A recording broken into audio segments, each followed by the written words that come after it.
Kazoza FM, be your own boss. Imvyi amaze kumenyekana nka wewe biramworohera mu kibano aciye ahantu burya ntibaca muhundarako biramworohera gutembera n'amaguru bigenda gute mu kibano mubayeho gute mwebwega dushobora gusanga mugowe tutabizi nyine urumva bishobora kuba umuzigo ku muntu bivanye n'ingene vyitwaramwo kandi nyine bigashobora no koroha bivanye n'ingene vyitwaramwo ku bisanzwe apart y'ubustar nyine hariho ibindi bintu tubamwo ubustar je ku bwanje numva ko bukwiye kuba kuri stage bukaba muri clip muri tournage bukongera bukaba ku maradiyo mu yindi minsi ukamenya yuko ugiye muri eglise witwara nk'umukirisu nyene hama nabo mubana ukamenya yuko atavye ubustare bihari mwese mupangiye umuntu umwe urumva je numva neza ko hama kubijanye n'ingene abantu bakubuza amahoro bivana n'ingene ubayagisha biravana kandi n'ingene ubiyereka kubera ko nanka kubesha hari umuntu ashobora kugirira nabi kandi atakwanga bivanye n'ingene aba yarifuje kukubona agufashe akumva nyene atokurekura kubera igishika cinshi no kugucumita yo gucumita twama tubibona nk'umuntu ariko arakwifotoza ko kubera yifuje ahantu muhurira ukumva ariko arakujya inzara kubera igishika cinshi afise urumva rero iyo wisanzaje nyene ukaja hariho hose muri public bo kwica kandi ikindi naco muri culture yacu ugendanye mu bodyguard babona ko wishimye umwanya umwe babona ko ari fashion mugabo ni sécurité ku artiste mugabo iyo sécurité naje ndumva neza kumengo ntikenewe kubera ko sécurité y'umuntu ni Imana sivyo rero ahantu numva ko mu sécurité akenegwa ni muri public yego kuko hariho igihe ubura n'inzira ucamwo bakakwetufa neza ugapfa kandi batakwanga canke bakagusopa ya ibintu nk'ivyo rero mugabo nkisite ahantu ugiye kuramukanya hehe uhura n'abantu nka 10 canke 20 bakaza banaco bakugira mugabo muri public nini mwe najye amashuro tujamwo udafise umubodyguard wogira ingorane kubwanje rero numva yuko bivana n'ingene umuntu yitwara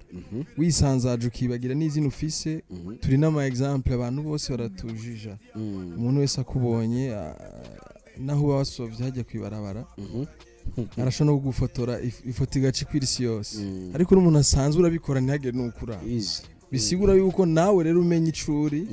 uramenya ingene uvyitwaramo ukamenya n'ibibanza ugenderamwo hama rero kugira ngo ibintu bigende neza uramutse ushikiriye abantu ukabayagisha nk'abantu kuko hariho nabo ubustare buhenda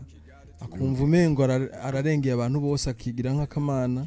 ugasanga asigaye afata nka nyina wiwe nabo bavukana akabafata nk'abafana so ntivyari birisansi gutyo navuze yuko umustar arafise ibibanza kwiye ku umustar yinjiye mu nzu y'umuntu canke mu biro vy'umuntu akamenya ko ari umushitsi ngaho ivyo umustar akabishira ku ruhande neza cyane Kazoza FM ijuje kuguza umwimbo uraja dufashe twumvirize stand up gatoyi face on the floor Kazoza FM ijwi ryo kugwiza umwimbo iganiro ni KU.ZÍKO mukurikirana iminsi yose ku gice sa 1:30 z'ijoro turi muri studio na Face on the floor ariko aratubwira ubuzima bwo muririmbyi mu kibano ariko kandi bumva bwanje ndikwe nabo muri Vab LC na Divi ego cyane je nabajije namwe murase ibibazo mutayifise cyane ibibazo nitwobibura kuri Face quand même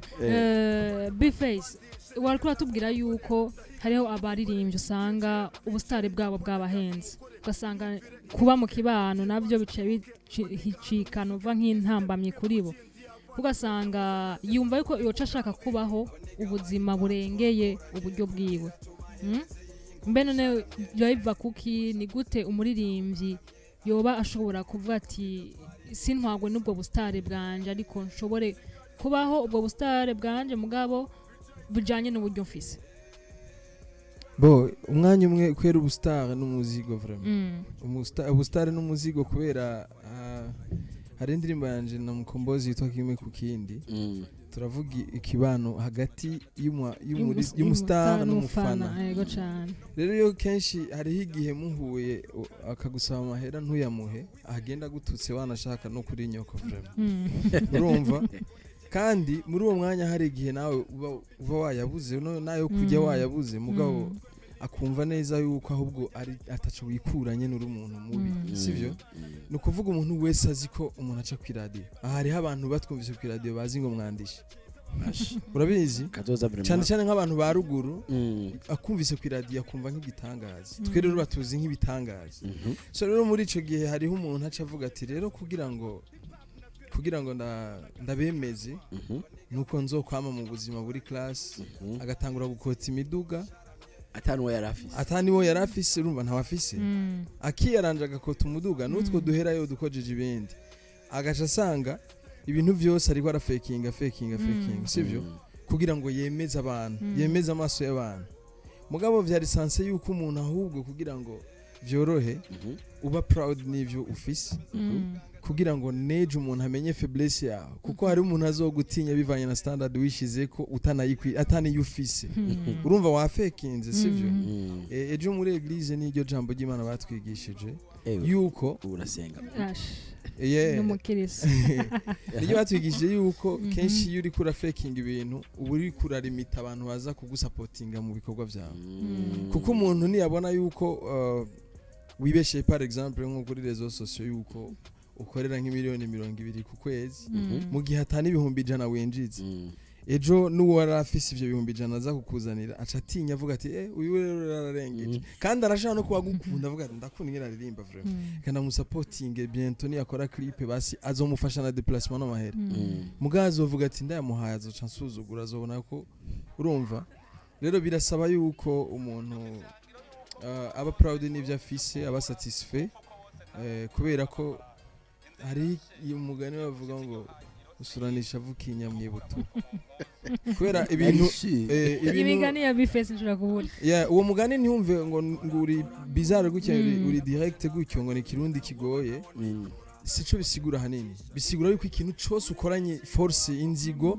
kitarashika kuri step yacu kirangira nabi niyo meaning yacu rero kuri ivyo nta kamaro go faking life nta kamaro jenge nemeze vraiment ndumva neza nimba afise kirato kimwe ndacambara uko nyene niwa ntuka nzokubwira nti nukuri vraiment ni kwanje nabona giti hako nza kuvuga ngo ejo nayambaye hirya ejo nsuye kuyimbonana usigara uravuga abantu kandi kwanza baragoye none abafana bo baranagoye gose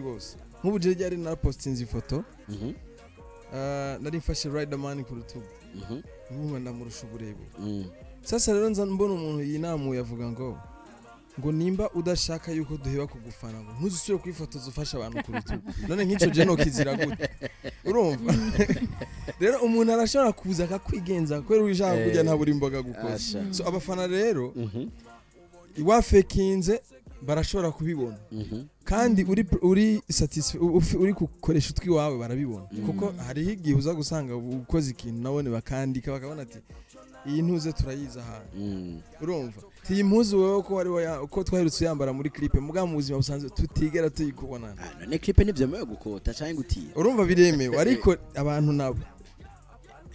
cyangwa agakoti wambaye mu rubanza bakazorindira ko kagaruka nukakabu uravyumva urumva byari sanse yuko umuntu nyene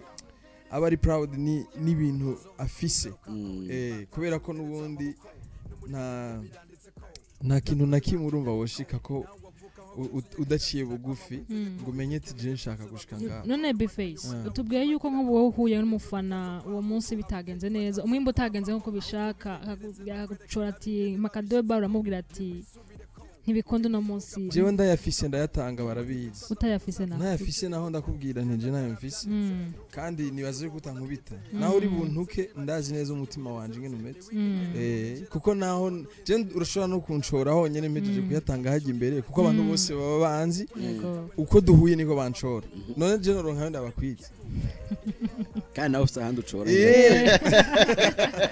bica bigorana igiharuro kica kigorana yego cyane bon nanje Bface nayifite ikibazo ushaka kubaza yego nk'umuririmbyi umaze gushika ku rwego rwo hejuru niko no bivuga usanga ufise igitigiri cy'abantu benshi bagukunda kandi bagukurikirana none nk'igihe usanga uri nk'uko kuntu uri umusore yambara neza ugasanga ufise abakobwa benshi baza bakubwira ati Bface genda gukunda bimeze umva aza akubwira amarangamutima gufitiye none muri ico gihe ntibiheza bikagugira intambamyi mu mahitamo uba waragize erega je nibaza yuko bivana n'ingeso y'umuntu tu kubera nama ndavyumva kubera niyasije nyene yagarutse yo muri kimwe ku kindi kenshi muri ntuze barakunda kuvuga ko abaririmbyi abasani nyene swat bagira bakunda abakobwa benshi sivyo niko babivuga ariko nashaka nkubwire yuko ico kibazo hariho n'abamotari bagifise ico kibazo hariho n'abadokiteri bagifise ariko twebwe bimwe nakubwira ko umuntu wese atujija uri ku radio uca muri telefone y'umuntu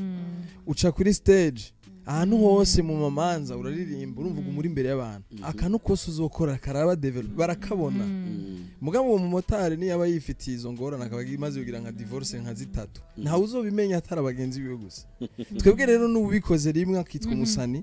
hariho n'abandi bace baba victim ukumva ngo nimba babibonye kuri naka bacha bavuga ati nanaka niko ameze nta munyo nta mukwa hose harano oya uravyumva oya mugabo ikibazo nibaza ndacakubwira cyane bwagishikire rero ku bantu ku bakobwa bose usanga ashobora kukubwira ko ni gakerega umukobwa aza directement ngo akubwira ngo aragukunda ni gake mu Burundi muri culture yacu baza nk'abafana bo nubwaza nk'umufana yega arakubwira ko yapressing n'uririmba kandi nawe we nibaza yuko abikubwiye udacuja nago kuko hariho n'umuntu abaje kugutesta arabe ingene uhindura démarche arabe ingene uco vyimba hari n'igihe abari n'igihe ari n'umuhungu yihinduye umukobwa bo mugabo kenshi nibaza yuko ari ukuntu muterekana abakobwa muba mugendana none uko biri kose ntabwo ari urumogi tunyegeze turaberekana abakwiriye kubamenya barabamenya none nk'ubukundana n'umukobwa atari umusani atari umukomedienne atari umu actrice umwerekana muri media gute je kwikumenya nasohoye indirimbo kwikumenya mfise ikiganiro mfise show none umukobwa dukundana ashobora kubasanga na papa wiwe atavya kunda canke nyine atabikunda umushize muri media umutaye mu mutego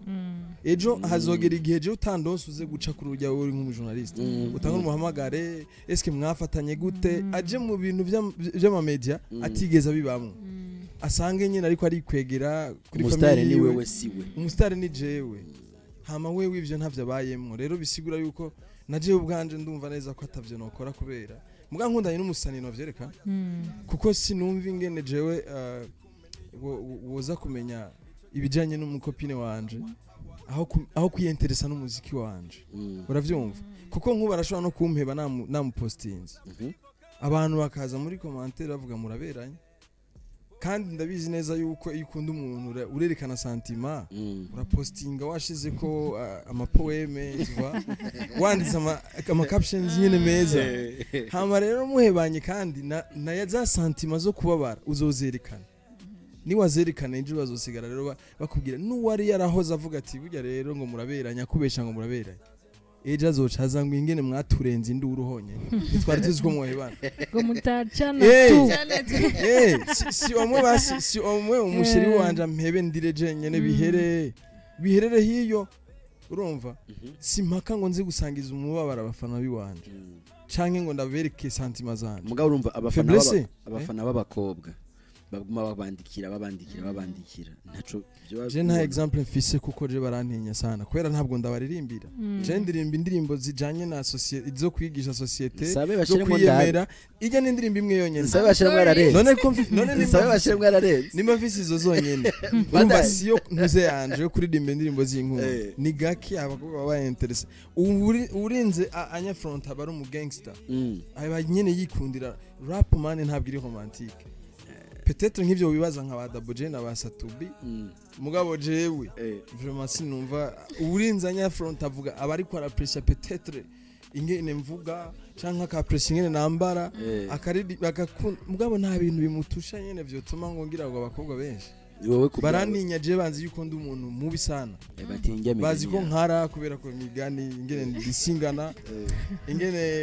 usanga nyene nakaze mu ma interview ari utuntu bahora bakata tw'utuntu two gukurana amasano ngo namwishuye nabi kumbe mba ndiko ngyosha ibiganiro ariko mu kibano nyene mba ndi umuntu mwiza nyene twiyagira uko nyene kandi sinibaza yuko mu bintu bijanye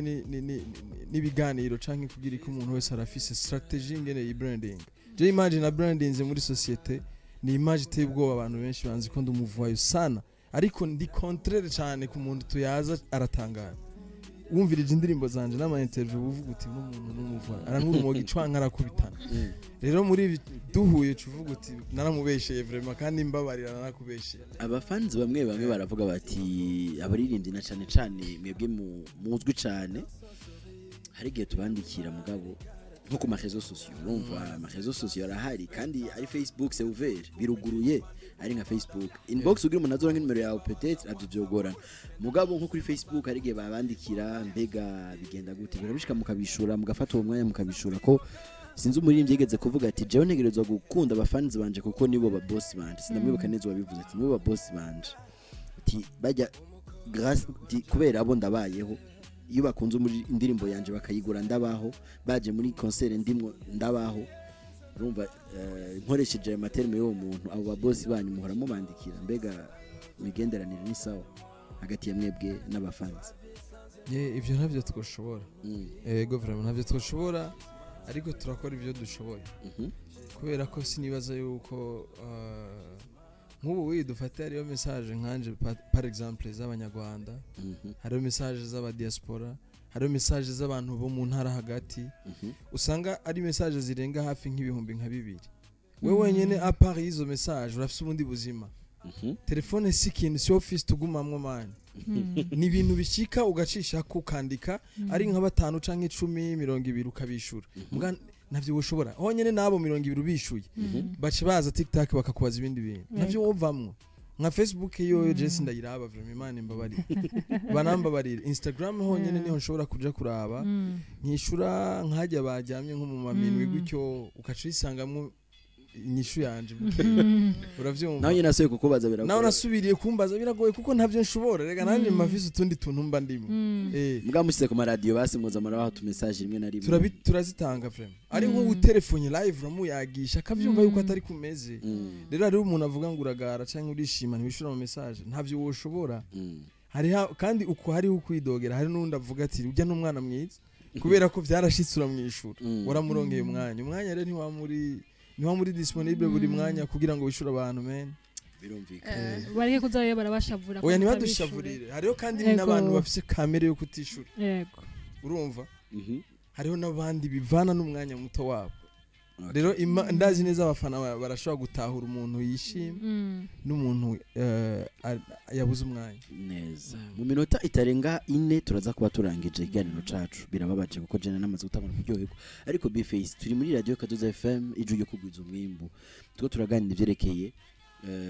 ubuzima bw'umuririmbyi mu kibano na cyane umuririmbyi yagezweho twavuze byinshi ariko se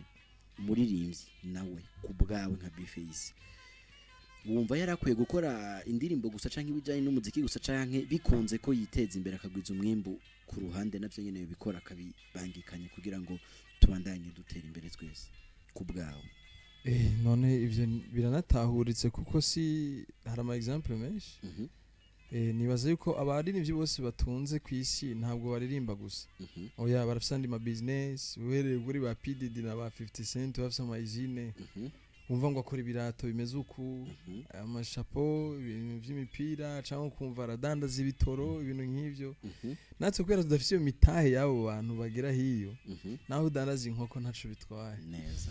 birajanye n'ivyo twakwaje imbere kugira ngo kubera ko twavuze ibintu byo ku faking life kubaho ubuzima butari gwawe no kuvuga ejo nitwahora na Bface ariko yogereza imodoka akabaze neza ko baza kumuha 500 ayo 500 nze kuyafungura mw'ijoro sinze ntangare nuzitangare vraiment ego mfise umutahe ndumva ko mfise ibintu byinshi byo gukora ndafise ama projet yanditse ni buke gusa ntibibera rimwe kandi nubu hari ivyo nsanzwe nkora simaga ndabitangaze ko nibijanye n'umuziki mugabo nivyakenera visibility nzoza kuyirondera karibu twe natwe uzanye ibintu byo kugwiza umwimbu tukwakira twiruka cyane gose TV ego tumeze neza cyane twashimiye ikiganiro tugiraniye na Bface Bface turagukengurukiye kubona washoboye kutwitaba twebwe watwishuye kameme nico dukenguruka cyane kandi turizera yuko nejo canke hirya yejo muri vibe tukurondeye canke kuri Kazoza uzotwitabana cyane je nta ngorane yanje kweri jewe vraiment ndi flexible ibintu bidakunda ndavyanka bikunda nkabikora baba fans nabo rero bama babandikira ubu ko ariko baratwumviriza ngira ngo ubabwira akantu gatoya akantu nababwira nuko bo dutahura bakumva neza ko umuntu atama ari muri telefone hariho n'abantu usanga nyene wanashaka badafise n'amatelefone ugasanga uri kumuhoro gusa naje kana telefone mfise maybe face nta mu manager wowe ufise akurikirana ama réseaux sociaux yawe ajeje gukurikirana juste abakwandikira abakurondera manager razimushwanye mbega afise konte za arashobora kugushirako n'ibindi bice vyica karere yawe so numva neza ko mu artiste ari bakwiye gukurikirana ibintu vyiwe nciye nibuka ko ari ikiganiro twako turagiranira muri groupe ya WhatsApp ya Vibe ubuheze sinzi kingana goshaka ko barabibonye abo ariko baravuga yuko hari usanga kumuririmbyi hari umuntu yamurondeye yaramukenereye kumuha akazi nka kontra mugacu usanga yamubuze kubera ko kuntu atishura ama message Bujumbura ni hato urukeneye nimero y'umu artiste ntayo wobura atari Bujumbura na ni Bujumbura bo twavuze Bujumbura twebwe uwo muntu zatari Bujumbura ukurondera yego bo nibaze ko atobura ingena gutora oya hano hantu haroroshe cyane hari igihe umuntu agutelefone ugasanga ntiwitavye nimero utazi oya jivyo sinibindaba ndafise droit yo kwitaba ego hama rero ari byo mbwiye ntatahuye nkakubwira nti je ntavyo numva mugabo kuvuga ngo kwitaba nimero utazi ibyo ntibibaho none bose abaguhamagara wotegeza kuba ufise amazina yabo tukiriko turavuga ibyo kwitaba hari ikintu cyitwa umwanya geje kumpamagara kimbarira ati harageze rero nkingurukire cyane uburyo bw'umwihariko Bface wakoze cyane namwe nukuri turagushimiye nejo ntwaguhamagara ngira ngo tugaruka aha ni muhirura bitse Divine na LC mwakoze cyane kumfasha kuganiriza umutumire wacu yego wakoze cyane Diogene yego Raja tunga muhinga bw'ivyuma wakoze cyane kudufasha nabwira amajwi abashikiri Diogene urukundo ndabakenguruke mwe mwese mwumviriza Kazoza FM muno mwanya ndabibutse ko tuzosubira mu kiganiro cacu kuziko ejo y'amasaha nyene imwibagire ikintu kimwe imwibagire ko kwizo mwimbo bye